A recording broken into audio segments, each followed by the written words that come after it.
Hello, everyone. Today I'm going to talk about this paper, Connected and Automated Vehicle Systems Introduction and Overview. So this paper gives a really broad introduction of the concept and history of connected vehicle systems and automated vehicle systems. One thing to keep in mind, these are two very different systems. And the author claims that we can benefit the most from it by combining these two systems together. But before that, we need to know what is the difference between these two systems. One important point by this paper is that the general interest media and also the internet always mix up these two concepts together. So when you retrieve information from these resources, the information is very likely to be vaguely worded and they can be very misleading. So let's take a look at how this paper explains the difference between these two. First, we have the connected vehicle systems, short as CV systems. Since it really focuses on the connected concept, these systems actually have a lot more connected elements than just vehicles. Here's a figure I took from the original paper that shows the basic components of a connected vehicle environment. As we can see, we have people and goods, roadway infrastructure, and of course vehicles. There is information being exchanged between all elements, and that is why it's called a connected system, because every element is connected by sharing information. About 1 decade ago, these elements are strictly separated into vehicle systems and non-vehicle systems, which at that time were called infrastructure systems. The concept connected vehicle systems only became very popular and generally accepted after these two parts, vehicle and non-vehicle, are combined together. So there's no partition between these three elements anymore. They are a whole thing right now. As we can see from the figure, there is a lot of diversity in this connected vehicle systems. We have V2V, stands for vehicle to vehicle, and V2I, vehicle to infrastructure, and I2V, infrastructure to vehicle. So V2I and I2V are actually pretty different from each other. So V2I, vehicle to infrastructure, here the information being shared is mostly about the vehicle itself, like, for example, the speed of the vehicle. Whereas infrastructure to vehicle, the data being shared is mostly about the road condition. So they're different on the information or say data being shared. And we can also see their difference when you take a look at their applications. Okay, we also have V2P.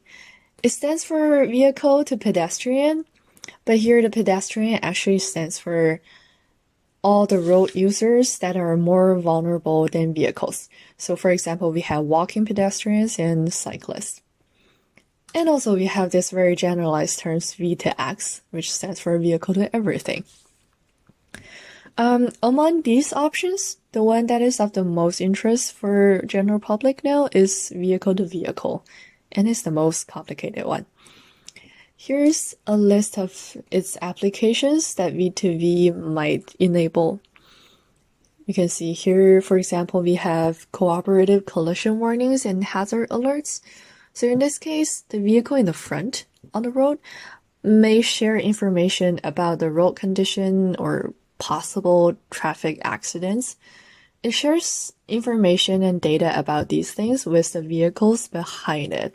So the vehicles far behind can actually know about the road condition in advance so they can make reactions as early as possible.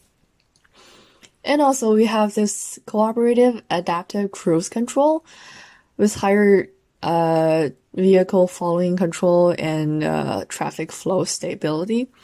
So imagine you're driving with a high speed, you're likely to be on a highway.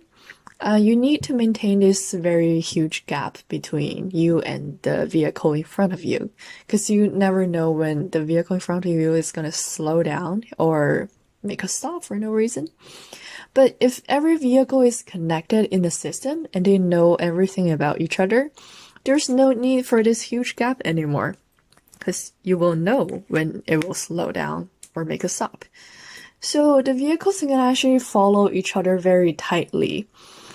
And in this way, we have a more stable traffic flow. And also we have these automated negotiation at merging locations or intersections. So again, if you know about everything about a vehicle on the other side of the intersection, there's no need for the negotiation you make by eye contacts. You can just skip that part and go.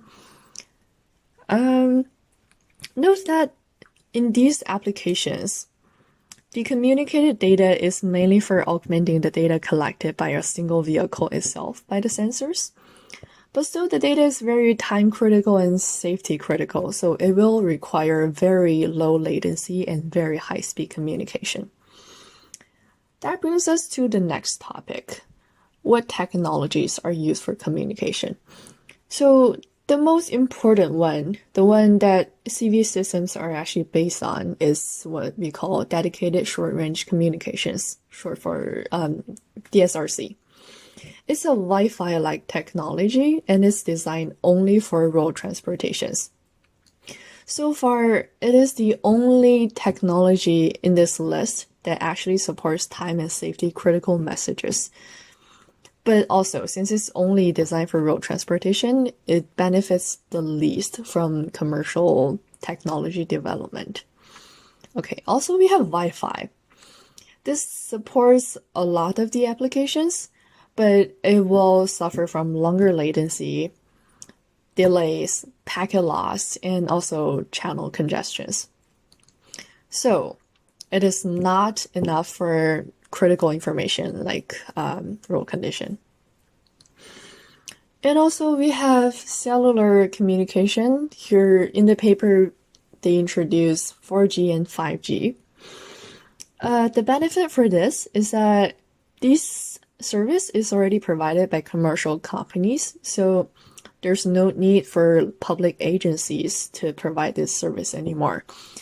But at the same time, users will need to pay these companies for the service. Also, we have satellite.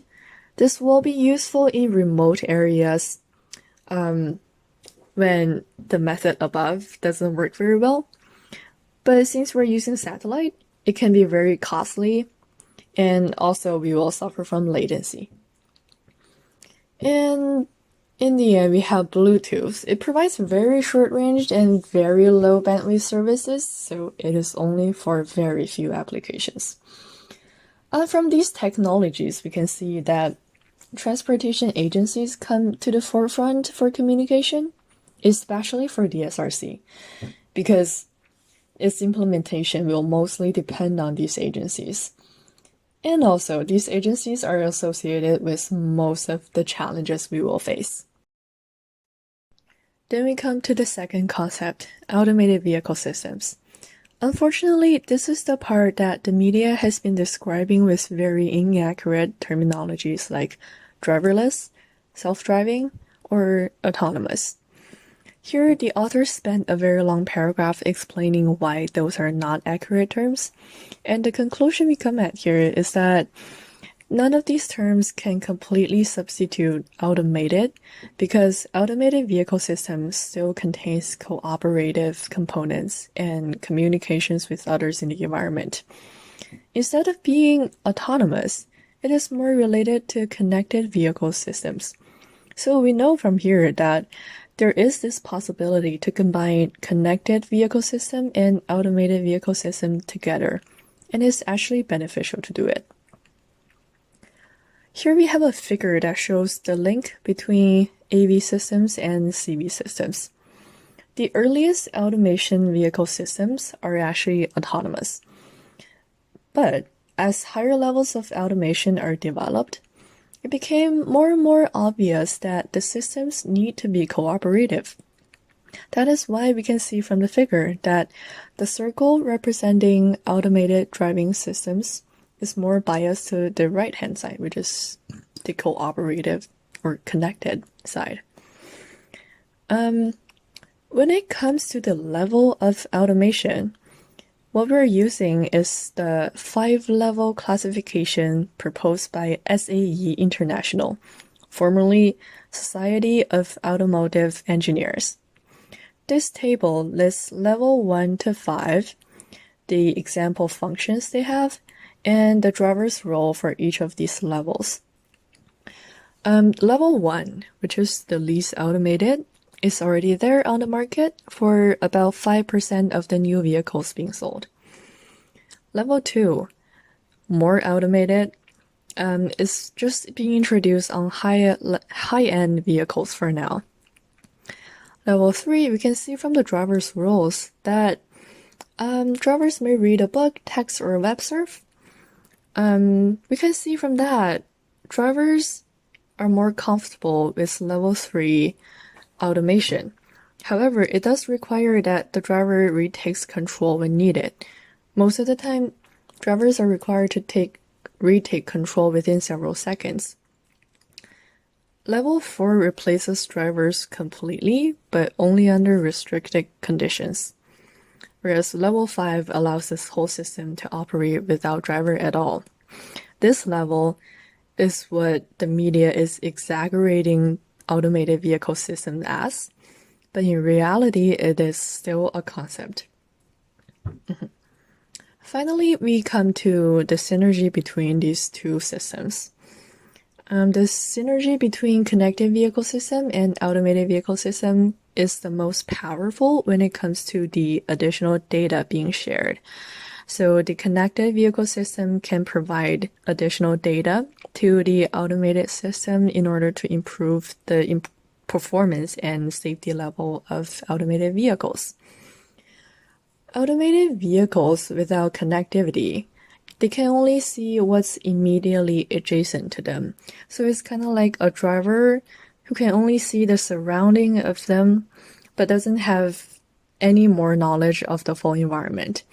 In this case, automated vehicles actually perform way worse than human drivers, because in reality, human drivers can communicate with each other. Whereas when these vehicles are connected, it's more like drivers with more sensors at other locations in the environment. They can see motions of the vehicles further ahead of them, which gives much better performance and makes the traffic flow smoother. In the end, there's another point I would like to mention. It's titled weakness, but just to make it clear, it's not exactly the weak point of this paper, but it is just a part that won't help us a lot for this course. In the paper, the author mentioned some challenges that connected vehicle system and automated vehicle system are facing. However, they're much more related to the agencies, the policies aspect instead of the technical aspects. Most of the challenges listed in this paper require actions and policy changes from government and transportation agencies. So there's not much we can do about it for now. Again, I would say this is not really a weak point. Instead, it's just targeting at different audiences from all different fields, not just researchers. So I would say this is still a good introduction paper that will quickly give us an idea of what the basic concepts in these areas are. And that is why I recommended this to you.